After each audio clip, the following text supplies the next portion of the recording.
this ASMR Ramble showcase video, I am showcasing the Empty Cup Oracle, and I recently showcased this creator's tarot, I know I'm butchering it, the Sasubaritu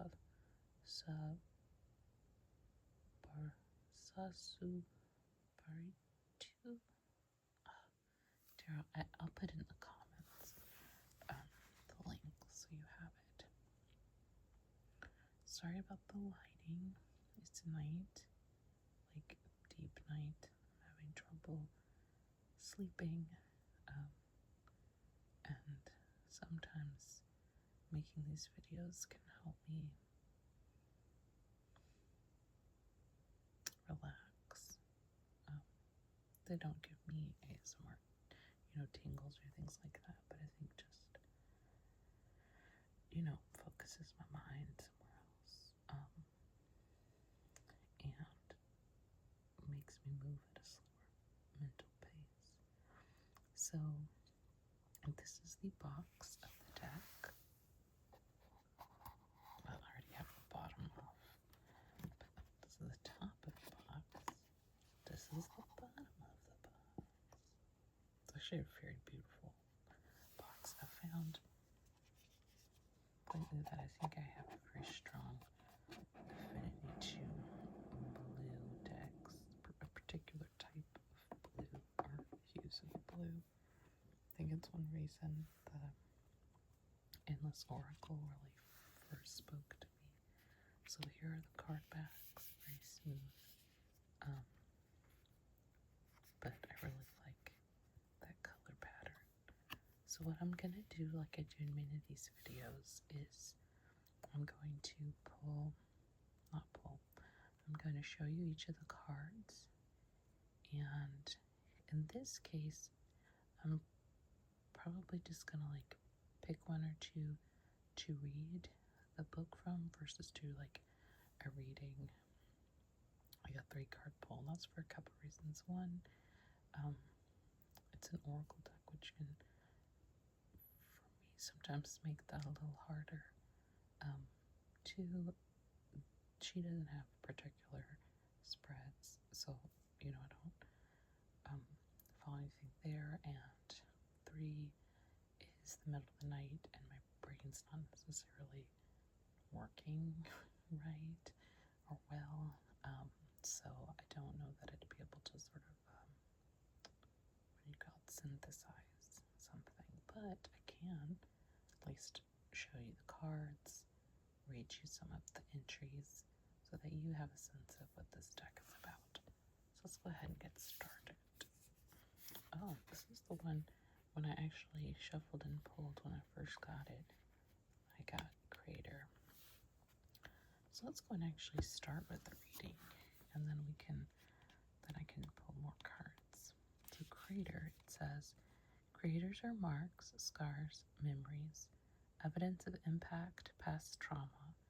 Personal creators can be shameful and are points of pride, a recorded physical history, proof of survival or transformation.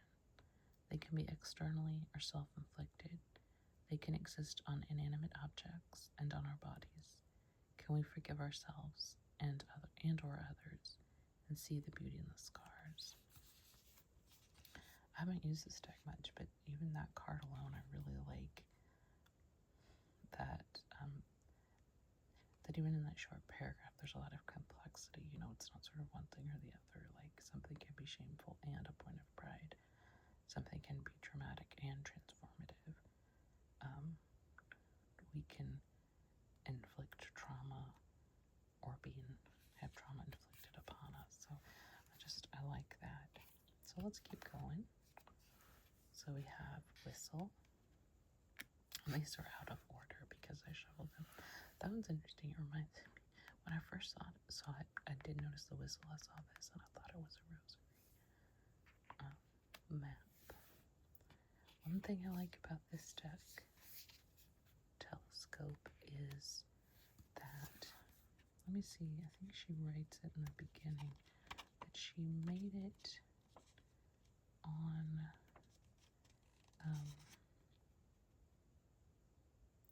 says this deck is a practical survival toolkit to strengthen intuition and find guidance when things feel hard or murky, or when you just need a little kick in the ass. I intend these cards to function as a sort of compass to help you listen to yourself and what you really need in the moment.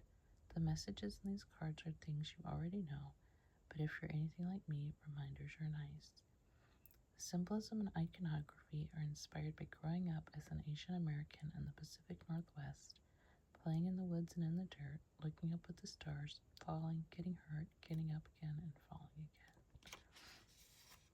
And, she talks about other things, but one of the things I like is that, this is, it's not a random collection, it's a eclectic collection of images, telephone. And I'm actually not someone who typically likes, I don't think I typically like indie decks that are super imagery simple like this, where it's like just an image, or not an image, a tangle, like an object, done really blankly. But there's some that are exceptions, and I feel like this is one of them. Like, the art is very monochromatic, spacesuit, but it's not. There's depth to it and depth to the guidebook space. Because I do have a deck, not gonna name names, because there's very few decks I think I have where I am like generally kind of like, oh, I felt like I wasn't worth the money. I could probably count them on one hand, and I have a shit ton of decks. Where it was also real simple imagery, just real, almost like Lenormand, like just real, here's an object, an image. And I just felt sort of cheated. It was like it was expensive, but there wasn't really a lot in the guidebook, and it was just sort of like, just felt, and I don't feel that way with this. It feels like there's meaning behind these, and in particular the guidebook, like you can tell these are meaningful to her. Slingshot. I didn't end up making it. Maybe I'll make it at some point. But one idea I had for an oracle deck, it wasn't about this, like about things growing up, needle and thread, or about, particular culture I came from. But it was also, so with dreams, and it was also going to be very, like, eclectic mushrooms. Set of images. It might be something that to a stranger, it wouldn't be immediately apparent, what connected all those objects. But I think that's what makes this deck actually really strong, is that, like, it is a collection of these things that were meaningful to her. And so by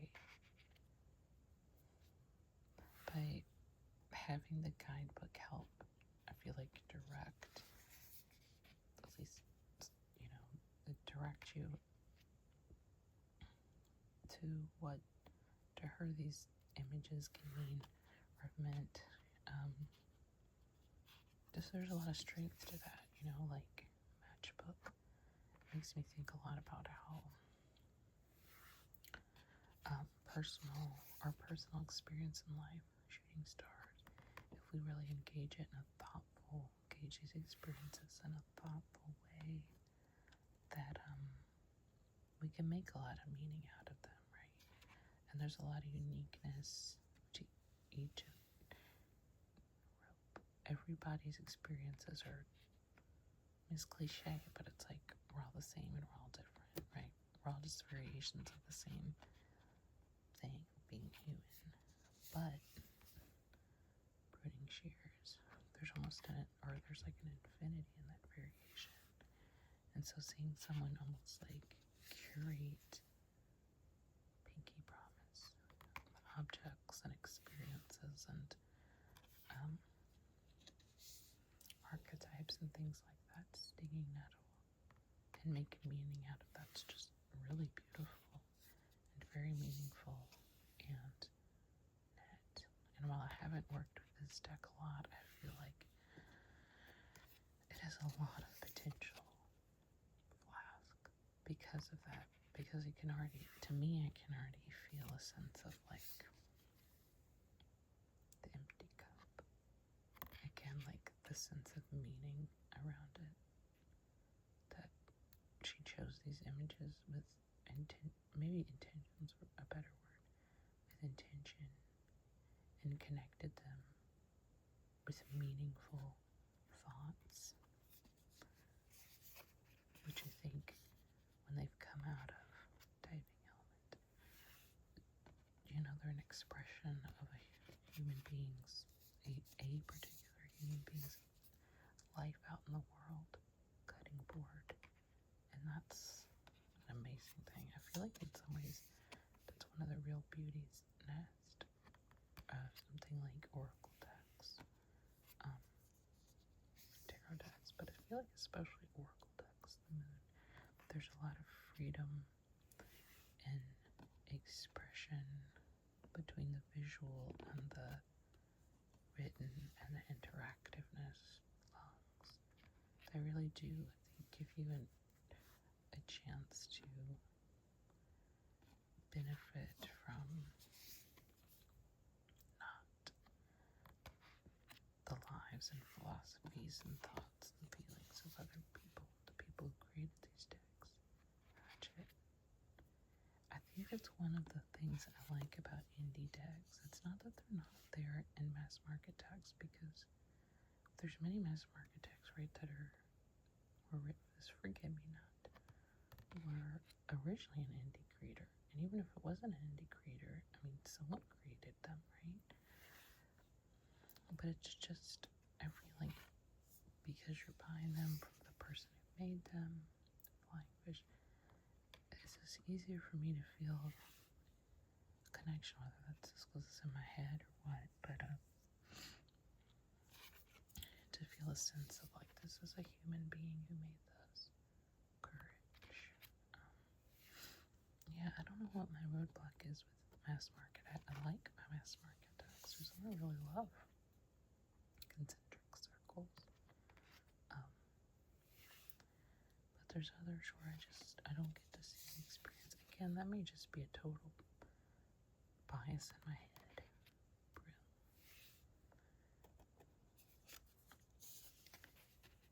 Book.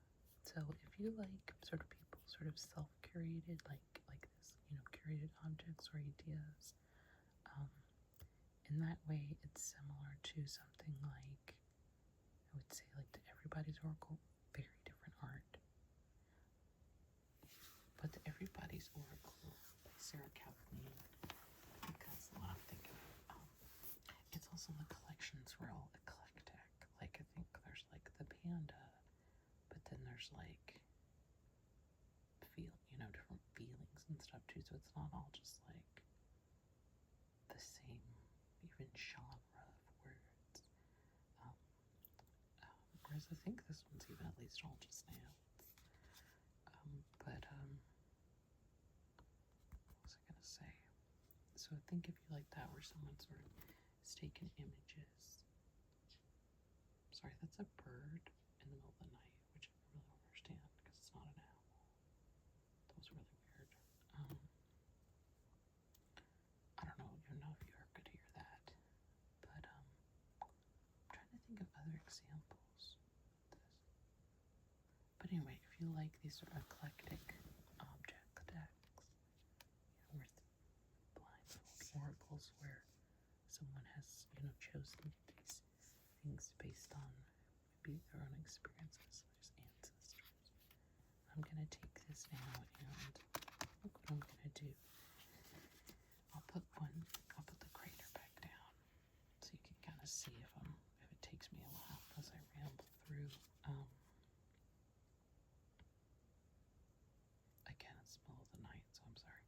My brain's not working. So if you like things that are, I don't know what you'd call them, self-curated decks or something, I think this would be a good one. Also, if you like Lenormand imagery, and I mean that because like they're simple in terms of like object, and Lenormand What do you have? Like the key, the book, and similar to this, where it's like there's an object or anything that is the focus, like blanket, things like that. Obviously, if you like, real kind of, I think monochromatic's the right word.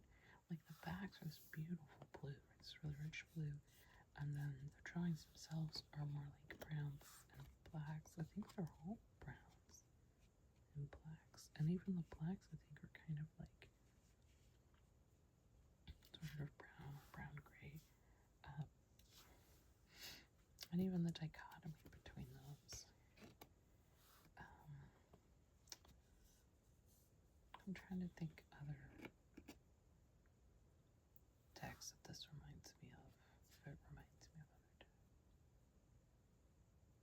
I don't know that it does at the moment. Again, I don't know that I'm thinking clearly though either. So let's see. I'm trying to see if any of them really are jumping out at me right here at the moment. We got the moon, nest.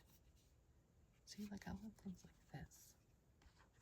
Nest and cutting board. And then we have diving element. Like very different. Something from the house, something from nature, something from underwater. Two things are human creations. One is an animal creation. One is something like, we might think of as, retro's not the right word, but like historical. Something's actually practically used and something an animal use. So just really different kind of things, right? This is called the empty cup. So why don't we do empty cup as the one to read? And then maybe I'll pick one or two more. So let's do the empty cup.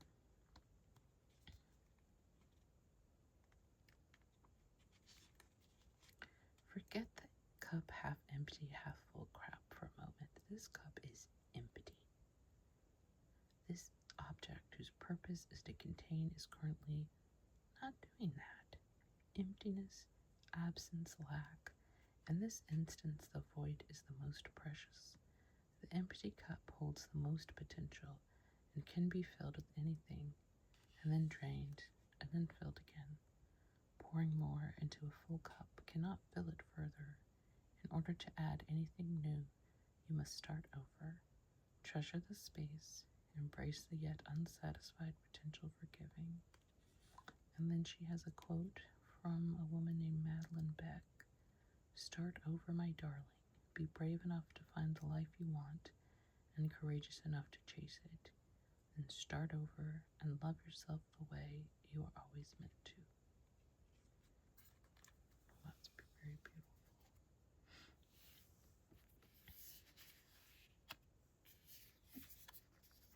Even though I'm not going to read them together, or I don't plan to, I'm going to go ahead and even though it's not the card I'm going to pick, I'm going to leave this blank for the moment while I look for another card that kind of speaks to me that I'd like you to read from. Yeah, I'm really liking this deck. Like I said, I like her entries. They're refreshing.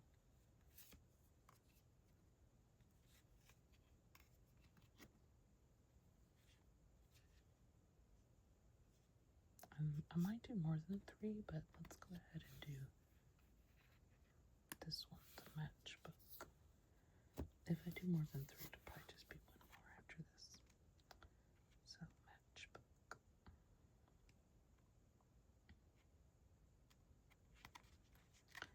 Easy fire starter. Portable. You can have a flame at a moment's notice. Fire, warmth, energy.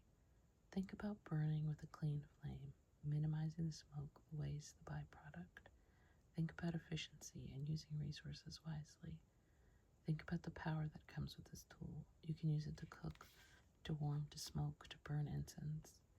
This is the card of creative beginnings, but it's just a start. It'll burn out if you don't feed it with kindling. Think about the project you want to initiate. Make sure you have fuel and then use your matches.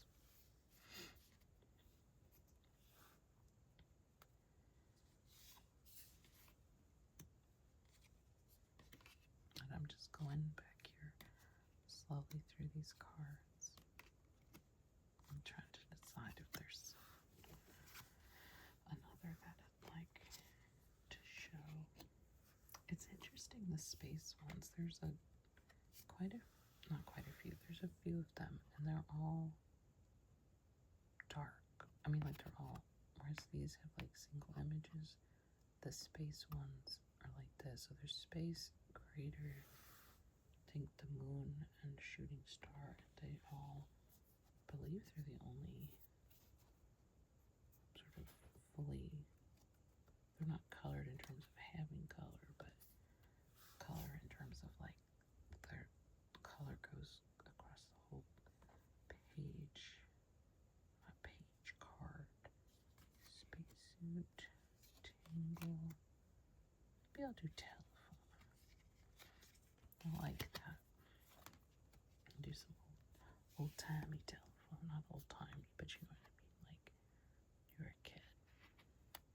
I don't know if kids do this anymore or not.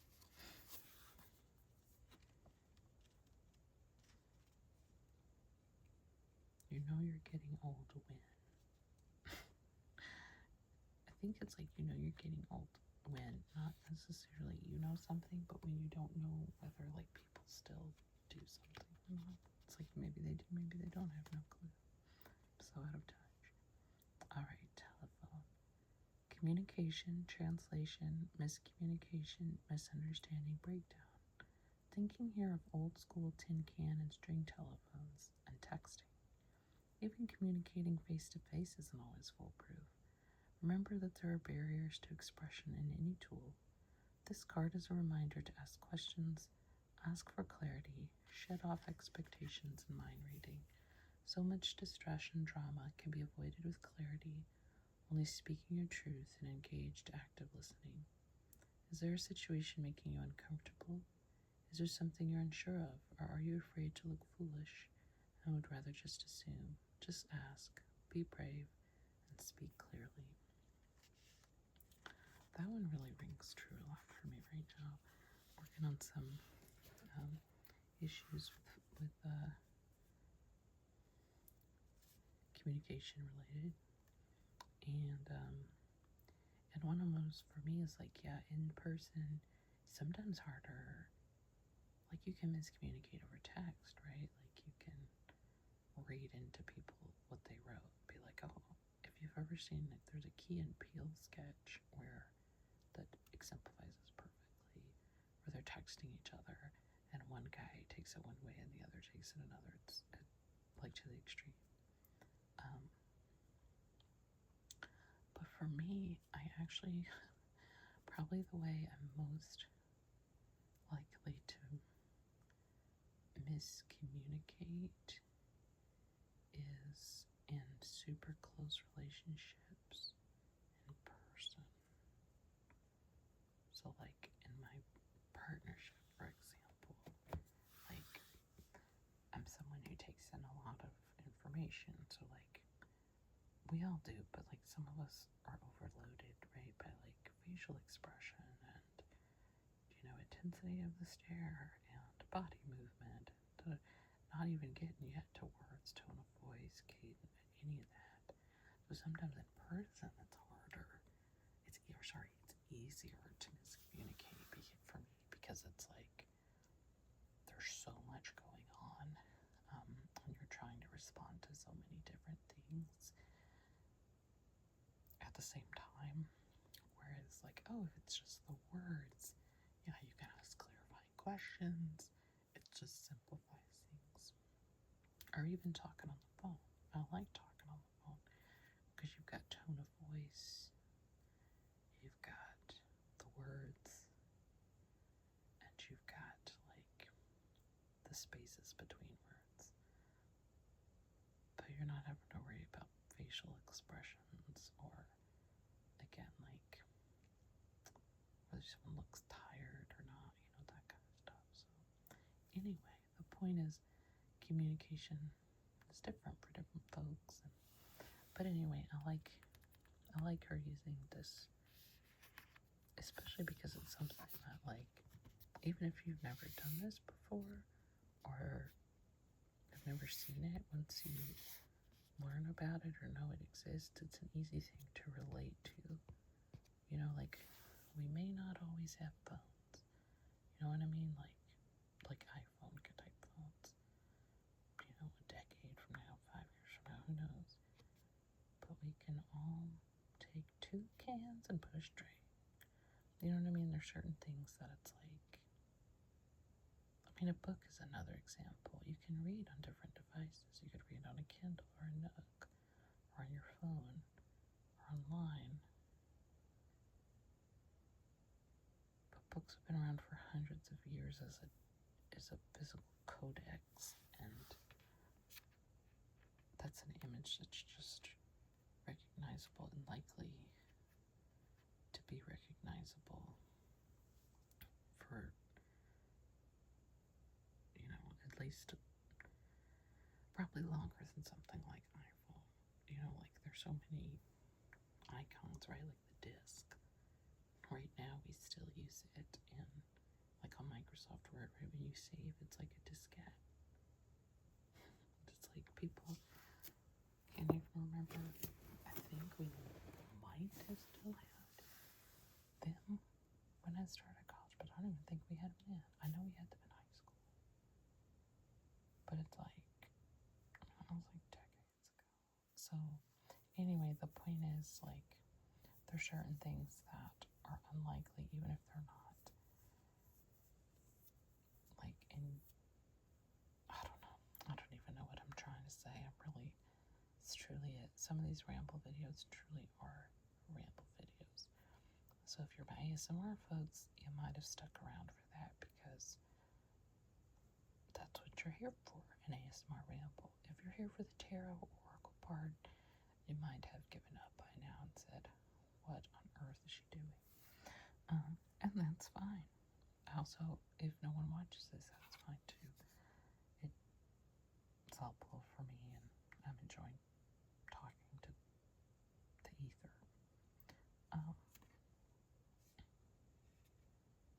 So anyway, on that note, this is the Empty Cup Oracle. Oh, I don't think I showed you the book. The book's just a little, little white book. And the entries are real basic in terms of, like, they're not pictures and stuff, but the entries aren't basic in the sense that, like, they're very meaningful. She's obviously put a lot of thought, and some of them have quotes from people as well. Books like this, like I've mentioned before, working on my own little oracle, it really helped for me to see that it's like, you don't need to have a big fancy book. I love a big fancy book, but if I can't afford to make something like that, it's just something simple. Like, this is, I looked at this too. I was like, oh, if you could print, like, make playing cards someplace you can literally print, like, a copy of something. And one of the things that you can choose to do is a book and a certain amount of pages. So it's nice seeing something like this, like, oh, she has, how many cards does she have? She has, is it 40? Yeah, 40 cards, 60 pages. It just kind of gives you, like, a sense of what's possible. Like, you don't, so, like, what I'm doing right now is I'm trying to write, I had pretty much all the pictures already picked out. I did that a long time ago, and I also kind of had a lot of them, maybe not in mind, but it didn't, like, the images just already sort of spoke for themselves, you know what I mean? But I hadn't written out, like, longer descriptions beyond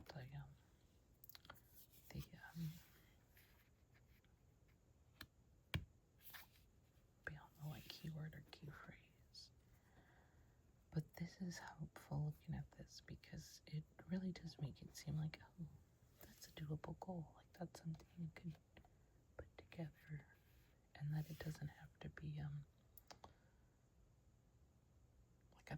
mentioned before, I don't have tons of energy right now, and my mind is not up to snuff. But working on something like that, I feel like is a good practice to try to get it up to snuff, and also is a way for me to, like, I'm trying to do no pressure, like, probably not even edit, just like write whatever I think about the card. That's it. So again, it doesn't take a ton of brain power, because I'm already just saying things like I would journal, right, or things like that. So anyway, I'm not saying that's what she's done. I don't think she's obviously put a lot more thought. But I mean, in terms of the structure, you don't need a huge guidebook and have spent years working on it. I do really think that's awesome that people do, because I benefit from everybody's work. But just in terms of my own creation, like I said, if it's feeling for me to try to be creative and improve. Man, I wish I was asleep. I'm gonna go ahead and go though, because my rambling has gotten way off the rails. So this is the Empty Cup Oracle. If you've made it to the end, thank you for sticking around. If you haven't, I don't blame you. And hopefully I see you again here soon. Hope you have a good night, good day, good afternoon,